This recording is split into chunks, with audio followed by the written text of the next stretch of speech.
Bonjour, je suis Gaël Châtelain-Berry, bienvenue sur mon podcast Happy Work, édition du lundi, le podcast qui va vous permettre de commencer la semaine du bon pied. Alors cette semaine, j'ai décidé de vous parler d'un sujet d'actualité, le télétravail. Ah oui, ça, on en parle sans arrêt. Mais oui, forcément avec le confinement, on a toutes et tous, plus ou moins, connu le télétravail. Sauf que, je vous arrête tout de suite, ce n'était pas du télétravail. Le principe du télétravail, c'est que c'est choisi, que ce n'est pas 5 jours sur 5, et que vous n'avez pas le petit dernier de 3 ans qui veut jouer aux cow-boys et aux indiens en permanence. Non, le télétravail, ça va être, je vous l'annonce, à partir de septembre, entre 1 et 3 jours par semaine, les enfants seront de retour à l'école, donc vous allez pouvoir connaître le vrai télétravail.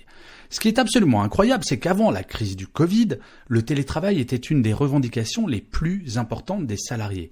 Et on a basculé vers un télétravail forcé, ce que j'appelle le coro-travail, pour tout le monde, 5 jours sur 5, pas le choix. Et de temps à autre, certaines personnes l'ont plutôt mal vécu. Rassurez-vous, la période va s'embellir grandement. Mais cela étant dit, télétravailler, cela s'apprend. Et oui, ce n'est pas inné. Moi, cela fait des années maintenant que je travaille à partir de chez moi et j'ai une construction mentale, on va le dire comme ça, qui fait que j'adore ça. Oui, j'adore écrire, j'adore faire mes podcasts, j'adore faire toutes ces choses-là à partir de chez moi, tout en sachant que, ayant 5 enfants, je peux vous garantir que, en termes de logistique, ma chère épouse qui, elle, a un travail, entre guillemets, normal, est plutôt contente. Mais bref, je vais pas vous raconter ma vie, cela n'a strictement aucun intérêt. Tout ça pour vous dire que le télétravail, je connais extrêmement bien et il y a des erreurs à ne pas faire et surtout des bonnes pratiques à adopter très vite pour que vous kiffiez votre télétravail à fond. Parce que la question qui se pose, c'est comment rester motivé et comment s'organiser. Je reçois énormément de messages de personnes qui me disent que ce n'est pas facile. Et oui, c'est vrai que ce n'est pas facile de se motiver quand on est dans un environnement dans lequel, généralement, ce sont plutôt des loisirs ou des activités familiales. Là, il s'agit de transformer un endroit chez vous en bureau sans que votre entière maison ou appartement se transforme en bureau. Alors la première règle, et celle-là, il ne faut jamais y déroger. Il faut que vous leviez à la même heure que si vous alliez au bureau. Il ne faut pas faire la grasse matinée. Ok, ça peut être tentant, et si cela arrive une fois de temps en temps, ce n'est pas très grave. Mais si vous commencez à prendre l'habitude de faire des grasses matinées à chaque fois que vous télétravaillez, je peux vous garantir que la motivation va être plombée. Et je vais même dire mieux. J'ai reçu des mails de gens qui me disaient « Oui, moi je me réveille à peu près comme si j'allais au bureau, mais je reste en pyjama toute la journée et ça me fait bizarre. » Mais oui, il faut se préparer comme si vous alliez au bureau. Alors, messieurs, ne mettez pas une cravate si vous êtes à la maison. Et mesdames, ne mettez pas un tailleur ou un costume également pour aller au travail. Ça ne sert à rien, vous êtes chez vous. Mais par contre, ne restez pas en pyjama. Psychologiquement, je vous garantis que ça plombe votre motivation. La deuxième chose, c'est au moment du petit déjeuner, ou juste après, en tout cas, avant de commencer à travailler, fixez-vous un ou plusieurs objectifs dans votre journée. Qu'est-ce que vous allez finaliser dans la journée ? La problématique du télétravail, c'est qu'on peut avoir une tendance, parfois, à procrastiner un tout petit peu plus que si nous étions au bureau. Bah oui, il n'y a pas le collègue qui tape à la porte, il n'y a pas le boss qui vous dit « Tiens, quand est-ce que tu peux me faire ça ?» C'est très différent, vous voyez ce que je veux dire. Et donc, il faut impérativement vous dire « Ok, aujourd'hui, je vais finir telle et telle chose. » Parce que si vous arrivez en fin de journée, en télétravail, en ayant le sentiment de ne rien avoir fait, vous allez non seulement vous sentir mal vis-à-vis de vous, mais en plus vous allez culpabiliser. Et ça commence à culpabiliser quand on est en télétravail et qu'il n'y a personne du bureau pour vous remonter le moral, il faut éviter à tout prix. Alors avant de commencer à travailler en télétravail, il faut que vous identifiez l'endroit où vous êtes le mieux installé chez vous. Alors le mieux, c'est pas forcément une reproduction de votre bureau quand vous allez sur votre lieu de travail classique, non. Il faut que vous trouviez l'endroit dans lequel vous sentez le mieux. La meilleure lumière, la meilleure aération, le meilleur siège, la meilleure vue. Une fois que vous avez identifié cet endroit, essayez de le transformer un tout petit peu, ne serait-ce qu'un tout petit peu, en endroit qui vous rappelle que vous êtes au travail. Cet endroit, qui n'est pas forcément très grand, doit être consacré au travail. Et comme ça, vous aurez le sentiment, dès que vous vous installez là, d'être au travail, mais à l'inverse, dès que vous quittez cet endroit, vous allez avoir le sentiment d'être vraiment chez vous. Il ne faut surtout pas, si vous avez un ordinateur portable, commencer pendant 1 heure sur la table de la cuisine, ensuite passer sur la table du salon, ensuite aller dans votre chambre, parce que là, l'entièreté de votre habitation se transforme en lieu de travail. Faites vraiment attention à ce point-là. Alors, petit détail qui a son importance, si vous avez un ordinateur portable en télétravail, prenez un grand écran. Honnêtement, je vois beaucoup de gens et je parle à beaucoup de gens qui sont en télétravail sur un ordinateur portable et qui se plaignent d'avoir des maux de tête, qui se plaignent d'avoir mal aux yeux. Mais en fait, c'est normal quand on travaille sur un tout petit écran pendant toute la journée. Ce n'est pas la même chose que de travailler pendant 1 heure sur un ordinateur portable. Donc, essayez de voir si ce n'est pas le cas, si votre entreprise ne peut pas vous payer ou vous prêter un grand écran quand vous êtes en télétravail. Et c'est techniquement, alors si jamais il y a des gens qui ne s'y connaissent pas vraiment, je vous assure maintenant c'est une prise, vous branchez et ça fonctionne. Donc vraiment un grand écran que vous placez à l'endroit que vous avez sélectionné et comme ça en plus, vous n'aurez plus le choix, vous serez obligé de travailler dans cet endroit dans lequel vous vous sentez bien. Alors ensuite on va passer à la journée très concrètement.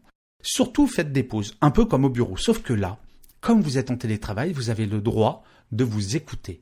Peu importe si vous faites une pause de 45 minutes à 11 heures parce que vous avez envie. Contrairement au bureau, vous pouvez faire absolument ce que vous voulez et derrière cette pause de 45 minutes que vous ne pourriez absolument pas faire si vous étiez sur votre lieu de travail, on est bien d'accord. Là, vous pouvez la faire et derrière, vous dites « Ok, je m'en moque, derrière ma pause déjeuner, ça fera 15 minutes parce que j'ai pas très faim de toute façon aujourd'hui. » Le télétravail doit signifier impérativement votre bien-être. Et donc, le bien-être, c'est aussi s'adapter à vos rythmes physiologiques. Encore une fois, vous vous êtes fixé des objectifs. Quelle est l'importance que vous fassiez ces objectifs en respectant vos horaires classiques de travail ou alors en vous adaptant à votre propre rythme?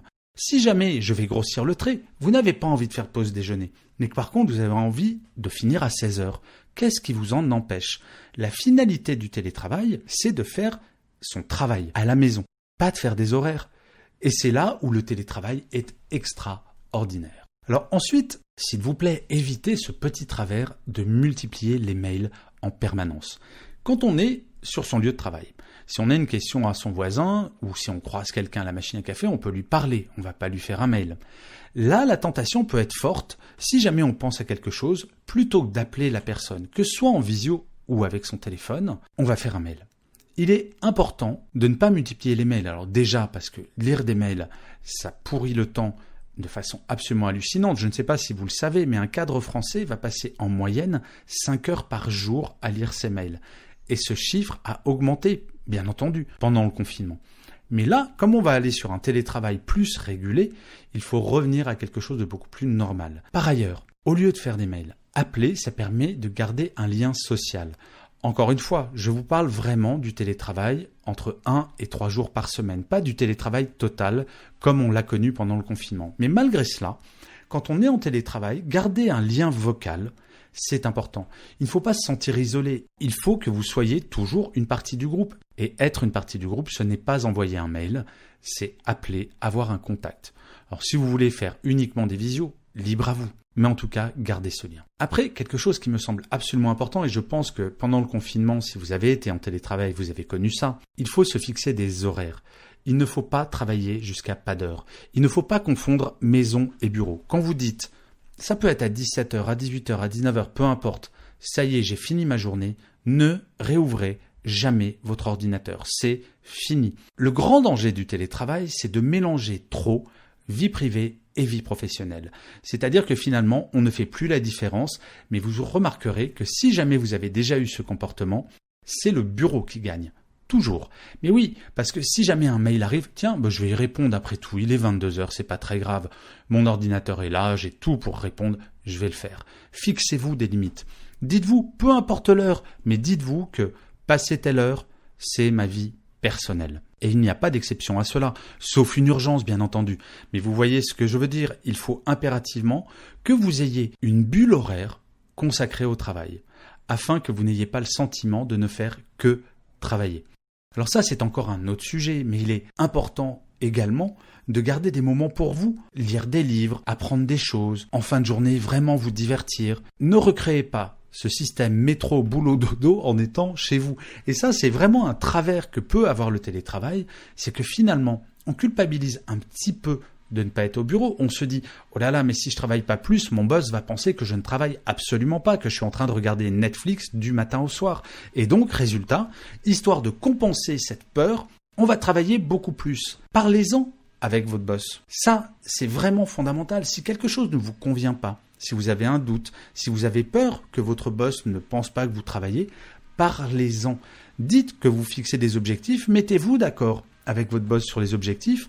Je crois que la clé du succès d'un bon télétravailleur, c'est vraiment de se sentir à l'aise et de ne pas avoir ce sentiment de voler de l'argent à l'entreprise. Et je dis ça vraiment sciemment. Parfois, les gens qui sont en télétravail pensent que leur boss pense qu'ils ne font rien à la maison. Alors je sais qu'il y a certains managers qui effectivement pensent cela, mais là moi je vous parle dans un cadre à peu près normal. Et si jamais votre manager pense que quand vous êtes en télétravail, vous ne faites rien, parlez-en. Et si vous fixez des objectifs tous les jours, à ce moment-là, mettez-vous d'accord avec votre boss en disant « Voilà, mes objectifs de la journée, c'est ça, ça, ça et ça. » Et en fin d'après-midi, au moment où vous allez finir votre journée de travail, faites un petit mail à votre boss disant « Voilà, j'ai atteint mes objectifs. » Et vous allez mettre en place petit à petit une relation de confiance avec votre boss, mais surtout, vous n'aurez pas de sentiment de culpabilité et je vous assure, vous allez surkiffer le télétravail. Franchement, en conclusion, le télétravail, c'est quelque chose d'extraordinaire. Avant le Covid, l'écrasante majorité des salariés auraient tué pour avoir ce que nous allons avoir dans les mois et peut-être les années qui viennent, c'est-à-dire beaucoup plus de télétravail. Alors ok, aujourd'hui, c'est par obligation sanitaire, mais je vous parie, et on voit déjà certaines entreprises qui s'adaptent de façon durable, je vous parie que cette situation va durer même quand le Covid aura disparu. Pourquoi ? Mais c'est tout simple, parce que le télétravail, c'est bon pour notre bien-être. Je parle souvent de cette étude de Harvard et du MIT qui disait qu'un salarié heureux est 2 fois moins malade, 9 fois plus loyal, 31% plus productif, 6 fois moins absent et 55% plus créatif. Et le télétravail, et ça toutes les études l'ont montré, ça réduit la fatigue des salariés, ça augmente leur bien-être et ça permet effectivement de se sentir mieux au quotidien, semaine après semaine. Bref, vous l'aurez compris, je suis assez fan du télétravail. Et si vous appliquez les quelques règles que je viens de vous donner, je vous garantis, vous allez adorer en faire aussi. Et je finirai comme d'habitude cet épisode de Happy Work par une citation. Cette semaine, j'ai choisi une phrase de Léonard de Vinci qui disait « Sachez vous éloigner car, lorsque vous reviendrez à votre travail, votre jugement sera plus sûr. » Je vous remercie 1000 fois d'avoir écouté cet épisode de Happy Work. Je vous dis rendez-vous au prochain épisode et d'ici là, prenez soin de vous.